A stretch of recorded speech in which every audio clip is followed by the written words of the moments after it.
In today's episode, we chat with Aaisha Hamid with Alliant Insurance Services and explore some of the trends in diversity, equity, inclusion, what are Alliance's strategies in DE&I and ERG, as well as some advice for those just starting out and how to deal with the C-suite and executives in your business. Let's make a social impact.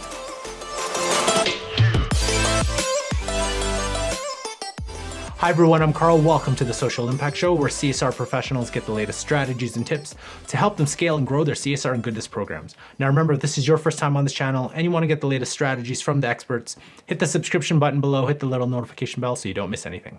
So today I've got two special guests. My first guest, you've probably seen her before. She's my co-host today. Her name is Erica Graham-Jordan. She's the Regional Vice President here at Benevity. And our very special guest today, her name is Aaisha Hamid, who is the Vice President, Assistant Vice President, and Diversity, Equity, and Inclusion Manager with Alliant Insurance Services. So thank you very much, Aaisha, for joining us today. No, pleasure to be here. Let's jump right in. Aaisha, tell us about your journey. How did you get into this role? How did you create a career path focused on diversity, equity, and inclusion? Yeah, no, great question. I think diversity, equity, and inclusion is something that's always been very personal to me. Growing up in Louisville, Kentucky, I've constantly been in spaces where I was the only person that looked like me.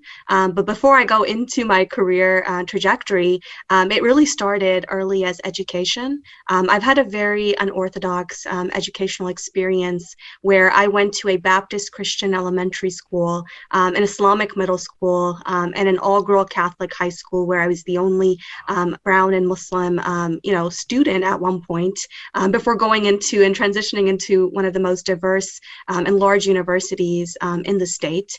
And so and those different experiences made me really hyper aware of my identities. And also it gave me the chance to explore them further. And so for a lot of time, especially at the university level, I like to say I moonlighted diversity work for a while because I was creating these programs, helping with mentorship, doing these different things that are diversity work without realizing that this is something that I could professionally undertake. But when it comes to the corporate level, that didn't really start until I joined my first company, which was Hogan Lovells. It's a global law firm based in DC. And that was where, I started in a research position and I met our diversity and inclusion manager at the time, Bendita Cynthia Malakia, and she recognized my academic and otherwise interest and academic understanding of diversity work. And there was an opening on the team that she encouraged me to apply for. And I remember it was a temp position. So I was considering, I'm like, well, I could just move up in the, in the legal arena, in the research side of things. And this is a temp position, so it's a risk. But I knew even then that this is what I wanted to do with my life because it gave me meaning and it gave me purpose. And so I started there. And then I made my way up. I got a full-time position there, moved up in the company, moved to DC, and went up to eventually become the global DE&I plan project manager and diversity and inclusion senior coordinator. And so in that role is when I really got that global exposure to diversity work. What does it look like, not just in the Americas, which is what we're used to, but what does it look like in Europe, in Asia, in the CE, and, in all of those other different areas. And then eventually, once I had done work there, I moved and shifted into the insurance industry, which is even more homogenous, than the legal industry. But I took it on as a challenge, and I am really enjoying the work that I'm doing here. So at Alliant, I'm serving, as Carl mentioned, as the Assistant Vice President and Diversity, Equity, and Inclusion Manager. And so now in this role, after having the experiences that I have building out programs in the academic space, really learning the nuances of global diversity work at Hogan. Now I've had the opportunity to help develop the strategy and really build out some infrastructure for diversity as a new division. So it's been a very interesting journey. Wow, that's like an amazing, very quick snapshot, but I'm sure there's a lot of amazing stories in between every single one of those experiences. So I remember you were talking about having a global experience. So, what do you see? What are some of the trends that you're seeing today? Maybe some of the insights that you've gotten, but also where do you see things from a social impact space in the next 10 to 15 years? Yeah, I mean, great question. And I want to start by acknowledging that the trends are going to look different industry to industry. There are some commonalities across every industry, but there are idiosyncrasies that create differences. With that said, recently I've been going to a lot more summits, symposiums, think tanks that include diversity leaders across industry. And some of the common themes or common trends that I've seen brought up is one, that there has been a drastic increase in people wanting to see more representation at the organizational level. So that could look like, depending on your industry, that could be clients, it could be customers, it could be for the media, for instance, it could be the general public, people that are listening in. But people want to see more, underrepresented or diverse representation. And so that's number one. So that's putting a lot of pressure on organizations to start to think about, not just think about, but actually take action. And so that brings me to the second thing that I've noticed is that there are a lot more, people employing diversity professionals. So they're either, I noticed that in one point post 2020 director roles coming up.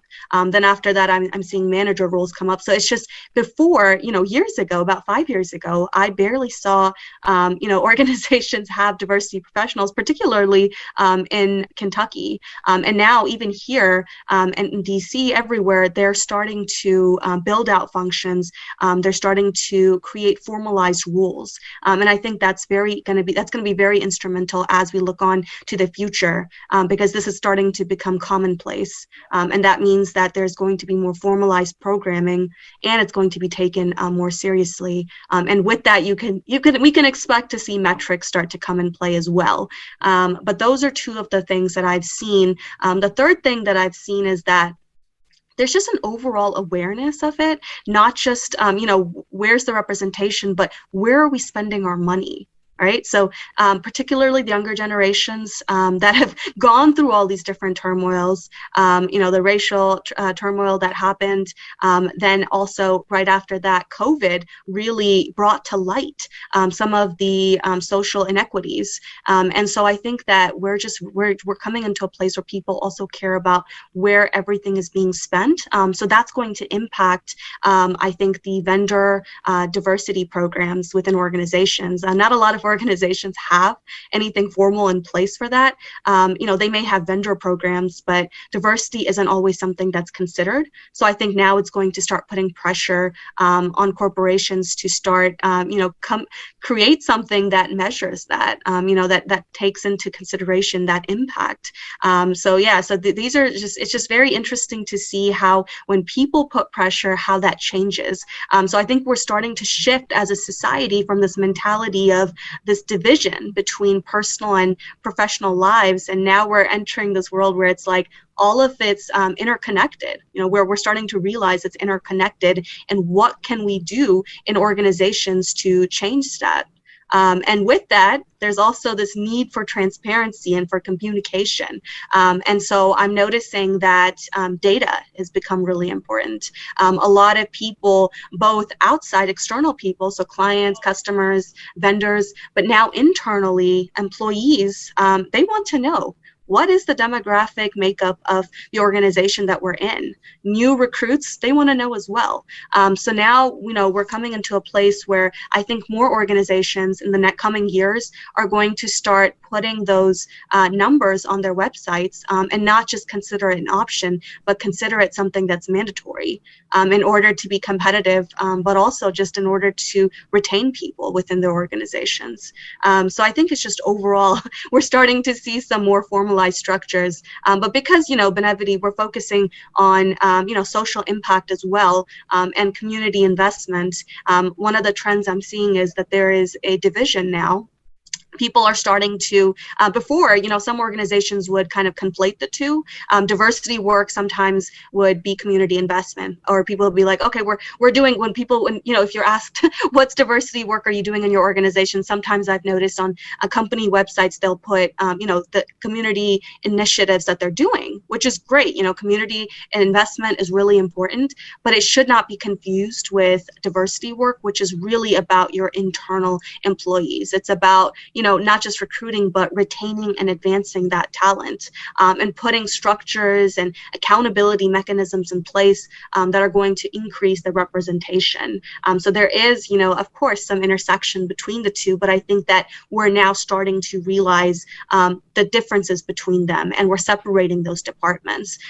Diversity is starting to become its own division, which is a best practice as it is, but where we're starting to see that, and I think we're going to continue seeing that in the coming years, it's going to become even more formalized, because if we just look at the history of it, I mean, diversity hasn't been here that long. Diversity, equity, and inclusion work, it really started out, in the mid 1900s, and it started as a very much as a defense mechanism, because a lot of large corporations were, they were being penalized for class act, gender, and racial discrimination cases, and so they were like, okay, what is the bare minimum that we can put in place? Compliance, right? So that was the focus, was compliance, and now it's moving from compliance to commitment. What are we going to do? What kind of precautionary measures, what kind of preventative steps can we take to ensure that doesn't even get there? And now what can we do in order to just advance diversity in general? So we're shifting mindset slowly. And I think, in a few years, it's going to be, these things aren't even going to be a question anymore. It's going to be normalized further into our society, and we're going to start, elevating and moving into DE&I innovation. So it's just a lot of fascinating things, and I can go on and on about this, but if you have any specific questions or if you want me to expand on anything, just let me know. Well, there was one little tiny thing, and I've asked this for, I know, a lot of our other guests too, and you were mentioning all the progress that has been happening, right? Diversity, equity, inclusion, social impact programs. But do you think maybe there will be some sort of backtrack once either society or the media, focuses on something different, right? Because last year there was so much attention, the murder of George Floyd, the pandemic, economic crisis, all these things, really, I guess they put the lens on a lot of the issues that, in this space that we always take a look at. But sometimes things kind of move based on where the societal lens is. Do you think there will be any sort of backtrack on that? No, I honestly think that before it just wasn't brought up. All right. Now, if we're talking, let's even talk about the global level for a second, because I know you asked me about global trends and I didn't really mention any specific examples. But we're seeing in Mexico, for instance, gender. There have been public outcries for that change, especially in COVID. People realized just how bad the gender inequities were, and so they are starting to protest. They're starting to build not just a moment but a movement. And I think movements they're sustained because you're bringing it up out into the public. It's no longer an elephant that you don't talk about. And so now that people have started talking about it, in the United Kingdom, another example is that they're starting to move away from some of the language that they were using. One of the common terms is BAME, which is Black, Asian, Minority, Ethnic. And now they're realizing, okay, how can we be even more inclusive with our language? How can we start tracking some of these numbers? In Central Europe, they're like, okay, we haven't really been doing much with, the LGBTQ plus community. So let's at least have some conversations. Even if we can't track that data, let's at least try to build a more inclusive culture. And same with the Asia Pacific. And so, I agree that sometimes things are just moments, and we shift focus very quickly as people. But I think that diversity work, now that it's been brought in the open, now that they're creating formalized structures, it's going to be harder to just completely erase that or move on to the next, big thing. So I think that diversity work is here to stay, and I think that we're only going to go up from here.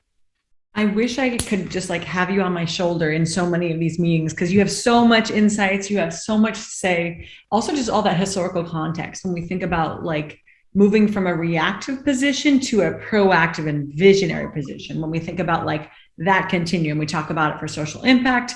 It's the case for diversity, equity, inclusion work, and really, you know, any great movement, as you say, right? How do you actually expand and grow that over time? And so when I think about these movements, and then in terms of like, how does it get to brass tacks, right? Like, what does your strategy look like? How do we bring it to life? So, right, given that you've built out Alliant's DE&I strategy, including the vision and the direction of initiatives, what's someone like advice you give as someone was just starting out?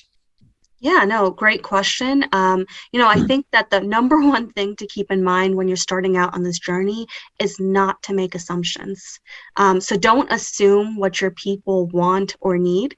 That's not for you to decide. Sometimes our perspectives, we don't know the full picture. And so the first thing to do is to really gather data. Figure out, what data, if any, your organization is already collecting, diversity demographic data. And you want to consolidate it so you have it all in one place. A lot of times organizations have, these silos. So there's some data being collected with recruitment, some with the human resource information system, if there is one built. So you want to consolidate it so it's all in one place, and analyze that data. Because part of the organizational picture and where your pain points are, where your strengths are, the stories are all going to be in that data. And I always say, like, go past the surface. A lot of times what happens is organizations do something that I like to call diversity storytelling. And so this is where you're seeing these things like, we have 75% women and 30% minorities, and they're painting this wonderful picture. But then when you talk to the people within the organizations, you're seeing something completely different, these discrepancies. So go past just the composition and actually look at the breakdowns. Okay, so you have 75% women. What about if you looked at it from all the different categories, job titles? So what are you finding there? And one organization that I spoke with, they were really proud of that composition number percentage, but then when they looked at the breakdowns, they realized that the majority of that percent of women were all in administrative roles. And that's something that I'm noticing with some of these industries overall is they may have a larger percentage of women, but sometimes that percentage is concentrated at the entry-level positions. And the executive positions are filled primarily with men. So that's one example of how you go from composition to actual breakdown. And you want to do that across the board. Look at it, really figure out where is your attrition level, who's leaving your organization, right? Are there any patterns or trends? Are there departments particularly that they're leaving from? So to really do a diversity audit on that level. Now, some organizations don't have data, right? So then what do? You want to do a quality assessment.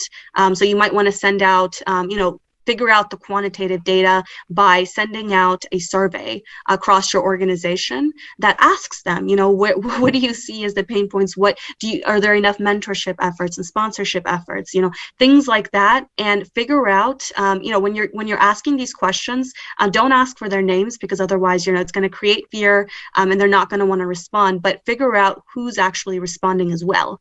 Because if there are people that are already a part of the majority and they're responding to their surveys, the data results might be skewed because people will be like, oh no, everything's great here. Everything's awesome. And so you want to make sure that you're creating a survey that's going to accurately and holistically capture that information. So that's definitely the first thing I say when you're starting out on that journey, is to, really get an understanding of your quantitative or qualitative data. The second piece is, you want to create a central board, because the burden should never fall on just one person. So one thing that you can do is create a diversity, equity, and inclusion council. And that council should be representative of your organization. So it should include different, diversity strands. It should also include people that have positions of power, because they need to be able to, evoke change within the organization. And if they don't have any power, they're not going to have any influence. So that can be a problem as well. So you want to make sure that that's also there. You want to make sure that you have an executive sponsor. And everything that's being discussed at the council and the issues are being communicated at that C-suite level. So that way you're going from a top down in order to affect change. And so that's, the Diversity Council might advise, based on the survey, they're going to look at the information in the survey, figure out what the focus areas should be. They should work together to create a mission. And then from there, move forward and make some recommendations to the C-suite on how we move forward. A lot of times what we see from these councils is they realize that they need to hire a professional, oftentimes a diversity, equity, and inclusion, director. Maybe there's someone that's going to be sitting on the C-suite, so it's a little bit easier for the organization. That's where we see a lot of EVPs and SVP title diversity professionals to begin with. And then, from there, you do some of these, because one of the things I'm noticing with organizations is when they go into their defense mechanism, as we were talking about, that's how diversity started, they go straight into trainings. And so you want to make sure that you are not just, they have limited utility there. It's useful to gain a basic understanding of diversity concepts within the organization, but you want to make sure that you're understanding the full picture and not just putting a Band-Aid on the solution, because diversity work is, it's deep-rooted. There are a lot of issues. So I think that the first two things I would just say is to gather the data and create a central body within your organization to take the work forward. I love how practical those steps are that folks can actually take that to life. Something we hear in some brands, right? Some organizations, they're on this journey and it's supported at executive level. Sometimes it's not. And maybe it is that reactive approach. It's that more compliance mechanism. What advice would you give to someone who might have hit roadblocks at the C-suite level for these types of programs? Make sure that your diversity work, and particularly your strategy, it takes the overall organizational business strategy into you need to be thinking about the overall organizational business strategy when you're coming up with your DE&I strategy. Because if it doesn't align with the mission of the organization, if it doesn't align with the business objectives, then, what's in it for the C-suite? Right? You have to think about on that level as well, because they're thinking about the well-being of the organization, and you can give them qualitative data like this person feels this way, but you want to quantify it to begin with, right? And that's where people get it's because diversity work is so personal, and people are like, no, they should just understand it, and then they get so caught up in the weeds that they're not thinking about that big level picture. To begin with, you want to show them, you want to present, you want to present a higher level view of what's going on. You want to show them, okay, look, do some market research. This is what our competitors are doing. This is how this could benefit us on that level. Here's our business objectives. Here's how diversity, equity, and inclusion work can help, further solidify and improve our objectives. And then from there, they're going to be more receptive to the message. When you're speaking their language, when you're speaking to the organization as a whole, it's going to limit your language as this is a different kind of problem. Because let's say your C-suite is pretty homogenous, and a lot of times in organizations starting out on that diversity, equity, and inclusion journey, that is usually the case. And that's not bad because you're starting out there, but you want to make sure that they don't think that this is an issue that they have no involvement with. This is not a other kind of problem. You want them to realize that this is something that we need your help with. This is something that we need you to realize that this is going to further the organization. So I think that really just go back, make sure you have a strong foundation, evaluate the market research again, present it to them differently, change the framework of how you're approaching it. And then if that's still not working, then form alliances, form, people that have direct influence on the C-suite, create allyship, tell them about the plan, get buy-in from them, and they'll move it forward in that way as well. So sometimes you have to, a lot of it, this is redirecting, coming back, thinking about things, and nothing is going to be perfect immediately. Sometimes you have to think about coming to the same solution in more than one way, right? So if your organization, for instance, is not about giving feedback, a feedback process, so then what do you do in order to change that? Maybe you take some baby steps. Maybe that means that during those 1-year evaluations, you do feedback there. Or maybe, if the managing directors are already doing one-on-ones, why don't you just tell them, like, maybe once a month, give some feedback in those one-on-ones. And that way people are not surprised during their 1-year evaluations or performance reviews. And so it's really about, continuing to, assess and then think about how you can approach differently in order to get to that same result. It's not a linear, there's no set, manual that you can follow that's going to get you to that, that goalpost. One group that I've always heard that can help, especially when new organizations are, going on that DE&I path, is employee resource groups, or ERGs, and that's pretty common in the conversation now. So how has I guess Alliant been focused on developing the ERG and allyship, and although at the same time making sure that resources are available or are equitable across the organization? Yeah, no, great question. So you can actually do both at the same time. You can develop your employee resource groups and promote allyship at the same time by developing a ERG leadership group. So you want to make sure that you're meeting with the different employee resource group leaders and getting a pulse on what different issues are being brought up. The other thing you want to do when you have these leadership calls is figure out how they can work together. So that way, when they all get to know each other as leaders, it's going to increase when you do promote cross ERG, events, cross ERG type of programs and initiatives, because what that does is it creates intersectionality.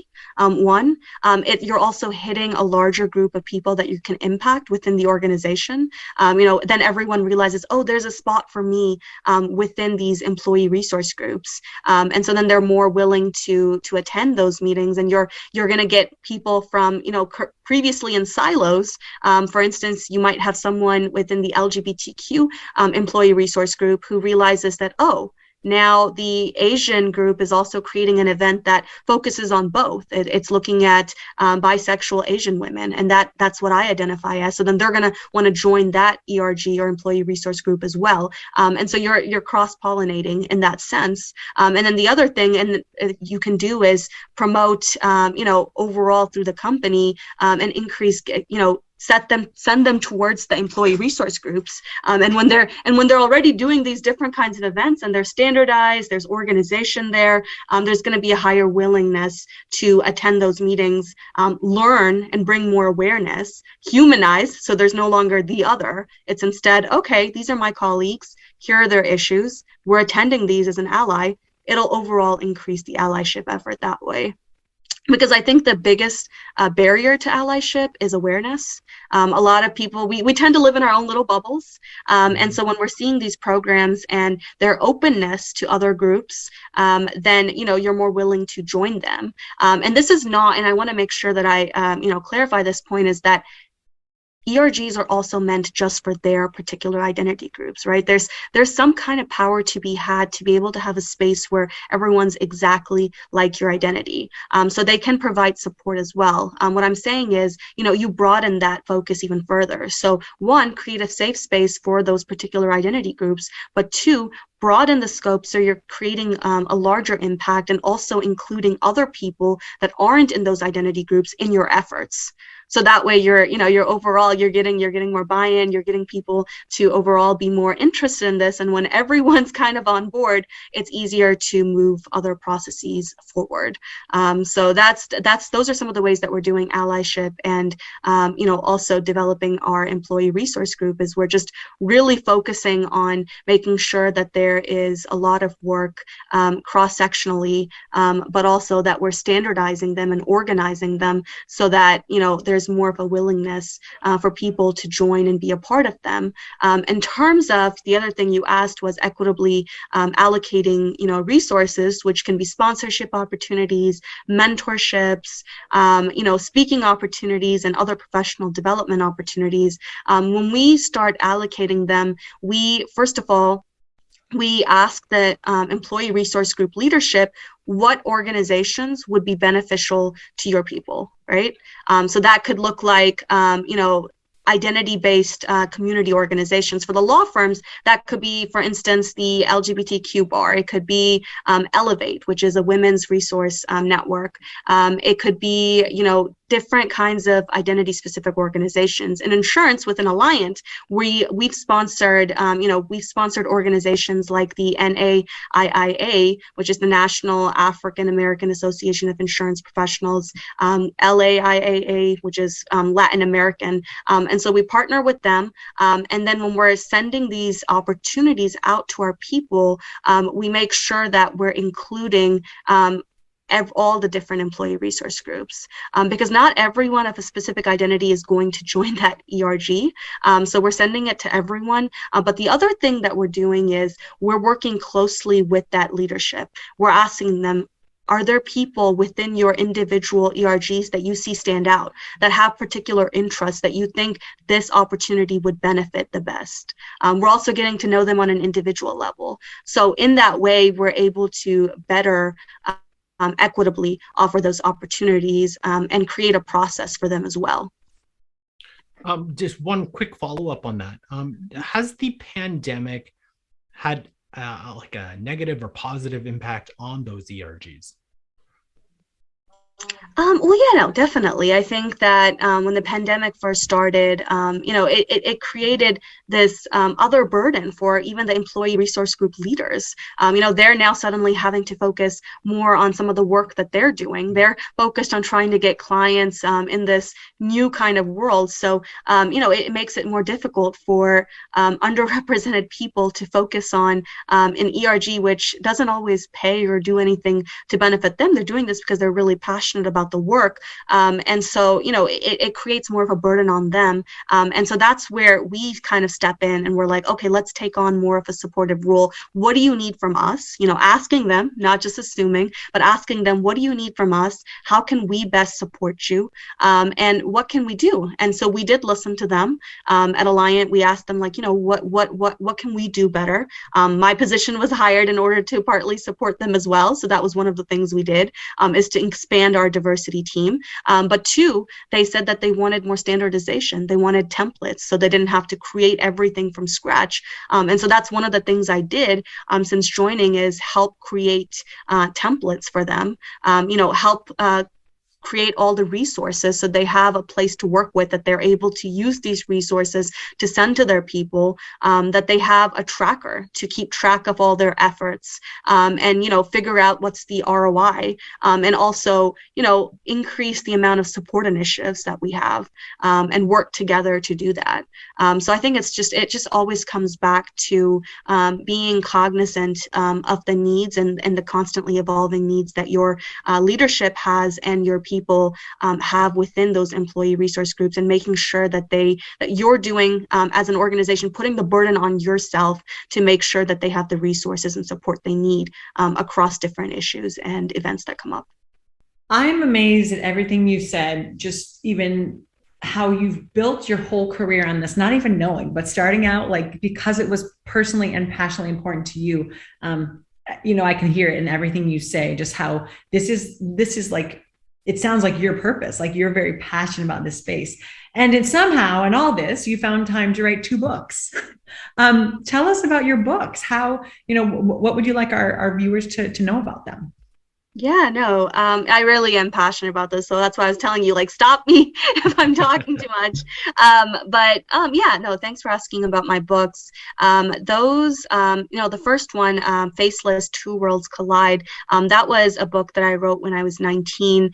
It was, the idea came for it when I was 17, because I was seeing a lot of stories told on the media, multiple different ways. And as someone that is bilingual, I was particularly seeing large discrepancies in the focus areas for these stories, depending on, if it was domestic or international TV. And so I've always been interested in that. But eventually I received, at the University of Louisville, I received the Jones Research Scholarship, and I used that to study media politics. And that book is actually, it's fiction, but it's based on some real stories. And it was really to try and humanize, both military and veterans who are often in our society, they're almost seen as infallible. And there are a lot of issues that are nuanced that we don't always talk about or really consider, like post-traumatic stress disorder. And so that was a part of it, was to humanize, that group of people. But the other was to also humanize, the other, which is people in third world countries.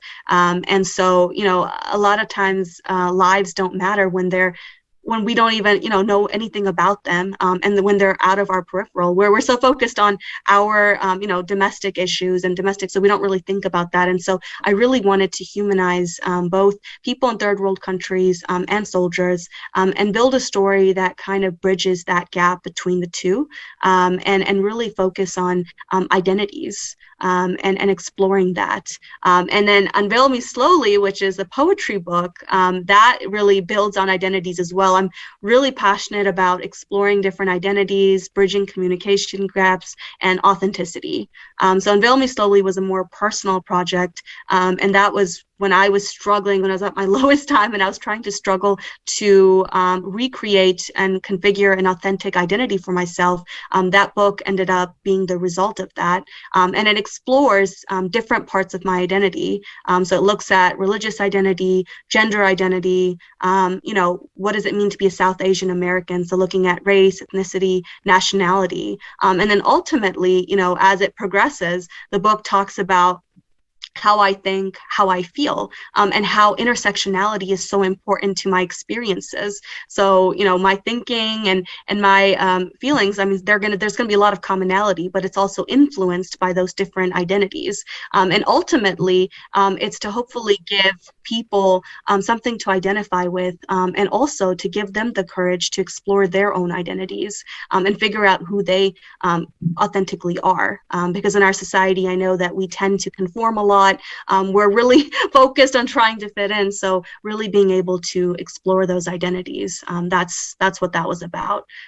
So yeah, I think it's definitely it's a piece of my diversity work, is really what that is. And I'm currently working on another book right now, because I noticed during COVID, people were having trouble with, communicating. Like people realized, oh, like who did I marry, or who are my friends? Like I've never really had time to spend with them. So, people evolve over time, and we're so busy with our everyday transactional stuff, going from work, you're so tired by the end of the day that you're not always able to sustain emotional intimacy. And so this book is really taking a look at over 100 different quotes from people of different identities, looking at, artists, philosophers, poets, and gathering those quotes in one place. So you have a short quote, and then after that, it's a 3-step breakdown. The first question is focused on the quote. So it's, it's at the rudimentary level. If you're tired or you're not as close as a couple right now or as friends or whatever, you can talk about that.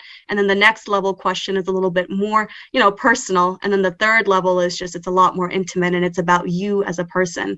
And so this book it's really focused on trying to, again, to promote conversation, spark dialogue, and do all of the above. It's really interesting when you talked about the emotional intimacy part, because you're right, like the grind that you get to, like you go home, go to work, come home, go to work, come home, and then like there's a couple of days there on the weekend, but you really can't get that conversation, or it's difficult to, because there's so many things that go around, and maybe that's maybe one of the silver linings for the pandemic, is that more people are staying at home, and while yes, there's still a lot of work, they're spending more time with their family or people close to them, or just wanting to connect because they can't. And you're spending a lot more opportunities doing that. So yeah, and vulnerability, that's Exactly, improving yeah. as well, right? So in that sense, I've heard some people say that they're connecting better with their clients, and with each other, because you're seeing pieces of each other within the backgrounds, the noise you Yeah. see. It's just that you're no longer perfect beings that you're just like working. Now you're more human. Yeah. So I agree with you. So, we could be speaking for a very long time.